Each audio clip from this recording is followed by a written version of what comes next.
अस्सलाम वालेकुम गाइस, कैसे हैं आप। आज हम बात करेंगे उस फ्रूट के बारे में जिसके बारे में मशहूर है एक अनार 100 बीमार, जिसे देखते ही हर चेहरे पे आ जाए बहार। ਉਹਨੂੰ ਦੇਖਦੇ ਹੀ ਇਸ ਤਰ੍ਹਾਂ ਮਹਿਸੂਸ ਹੁੰਦਾ ਜਿਸ ਤਰ੍ਹਾਂ ਕਿ ਕੋਈ ਹੀਰੇ ਮੋਤੀਆਂ ਦੀ ਕਾਨ ਹੁੰਦੀ ਆ। ਖੋਲ੍ਹੋ ਵੀ ਤੇ ਇੰਨੇ ਖੂਬਸੂਰਤ ਛਿਲਕੇ, ਇੰਨੇ ਪਿਆਰਾ ਅਨਾਰ। ਅਲਾਮੀਆਂ ਨੇ ਖੂਬਸੂਰਤ ਇੰਨਾ ਬਣਾਇਆ, ਇਹਦੇ ਫੁੱਲ ਪੱਤੇ ਹਰ ਚੀਜ਼ ਖੂਬਸੂਰਤ। ਘਰਾਂ 'ਚ ਖੂਬਸੂਰਤੀ ਵਾਸਤੇ ਲਾਇਆ ਜਾਂਦਾ ਇਹਨੂੰ।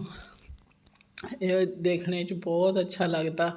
ਗਰਮੀਆਂ ਵਿੱਚ ਸਬਜ਼ ਪੱਤੇ, ਸੁਰਖ ਸੁਰਖ ਫੁੱਲ ਬਹੁਤ ਅੱਛੇ ਲੱਗਦੇ। ਘਰਾਂ 'ਚ ਆਸਾਨੀ ਹੋ ਜਾਂਦਾ ਅਤੇ ਮਿੱਠੇ ਖੱਟੇ ਹਰ ਤਰ੍ਹਾਂ ਦੇ ਹੁੰਦੇ। ਇਹਦਾ ਅਨਾਰਦਾਣਾ ਵੀ ਬਣਦਾ, ਇਹਦਾ ਛਿਲਕਾ ਵੀ ਕੰਮ ਆਉਂਦਾ, ਇਹਦੇ ਹਰ ਚੀਜ਼ ਕੰਮ ਆਉਂਦੀ। ਖੂਬਸੂਰਤ ਵੀ ਲੱਗਦਾ ਦੇਖਣੇ 'ਚ। ਖੂਨ ਸਾਫ਼ ਬਣਾਉਂਦਾ, ਨया ਖੂਨ ਬਣਾਉਂਦਾ, ਕਮਜ਼ੋਰੀ ਦੂਰ ਕਰਦਾ, ਪੁਰਾਣੀ ਖਾਂਸੀ ਤੋਂ ਅੱਛਾ, ਬਾਲਾਂ ਵਾਸਤੇ ਮੁਫੀਦ ਆ ਅਤੇ ਇਹਦੇ ਬਹੁਤ ਸਾਰੇ ਨੁਸਖੇ ਬਣਾਏ ਜਾਂਦੇ ਹੈ। ਇਹ ਸ਼ੂਗਰ ਵਾਸਤੇ ਵੀ ਅੱਛਾ ਦੱਸਿਆ ਗਿਆ।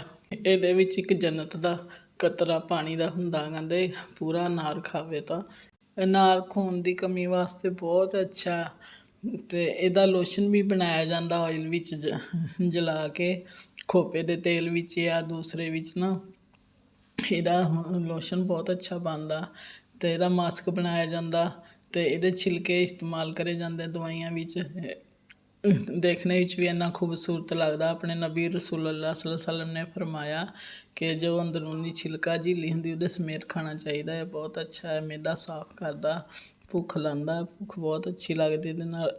ਦੇਖਣੇ 'ਚ ਇੰਨਾ ਖੂਬਸੂਰਤ ਲੱਗਦਾ, ਖਾਣੇ ਦੇ ਵੀ ਫਾਇਦੇ ਬੇਸ਼ੁਮਾਰ ਆ। ਇੱਕ ਗਲਾਸ ਸੁਬਾਹ ਟਾਈਮ ਕਹਿੰਦੇ ਜੂਸ ਦਾ ਪੀਓ ਨਾ, ਇਹਦਾ ਬਹੁਤ ਜ਼ਿਆਦਾ ਫਾਇਦੇ ਆ। ਬਹੁਤ ਅੱਛੀ ਚੀਜ਼ ਆ। ਫਰੂਟ ਦਾ ਹਰ ਫਰੂਟ ਹੀ ਅੱਛਾ ਆ, ਪਰ ਇਹ ਪੁਰਾਣੀ ਖਾਂਸੀ ਵੀ ਠੀਕ ਕਰਦਾ। ਇਹ ਦਾਗ ਦਾ ਬੇਸ਼ਾਈਆਂ ਹਰ ਚੀਜ਼ 'ਤੇ ਬਹੁਤ ਅੱਛਾ ਆ। ਦੇਖਣੇ 'ਚ ਵੀ ਇੰਨਾ ਪਿਆਰਾ, ਖਾਣੇ ਵਿੱਚ ਵੀ ਬਹੁਤ ਮਜ਼ੇਦਾਰ। ਖੱਟਾ ਵੀ ਹੁੰਦਾ, ਮਿੱਠਾ ਵੀ ਹੁੰਦਾ, ਜਿਹੋ ਜਿਹਾ ਪਸੰਦ ਕਰੇ ਖਾ ਸਕਦਾ। ਇਹਦੇ ਛਿਲਕੇ ਪੀਸ ਕੇ, ਖੁਸ਼ਕ ਕਰਕੇ ਪੀਸ ਕੇ, ਪਾਣੀ 'ਚ ਪਕਾ ਕੇ ਸ਼ਹਿਦ ਡਾਲ ਕੇ ਖਾਂਸੀ ਵਾਸਤੇ ਬਹੁਤ ਮੁਫੀਦ ਆ।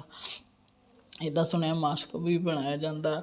ਇਹਦੇ ਬਹੁਤ ਜ਼ਿਆਦਾ ਫਾਇਦੇ ਆ। ਬਿਮਾਰੀ ਤੋਂ ਬਾਅਦ ਕਮਜ਼ੋਰੀ ਦੂਰ ਕਰਦਾ ਅਤੇ ਖੂਨ ਨया ਪੈਦਾ ਕਰਦਾ।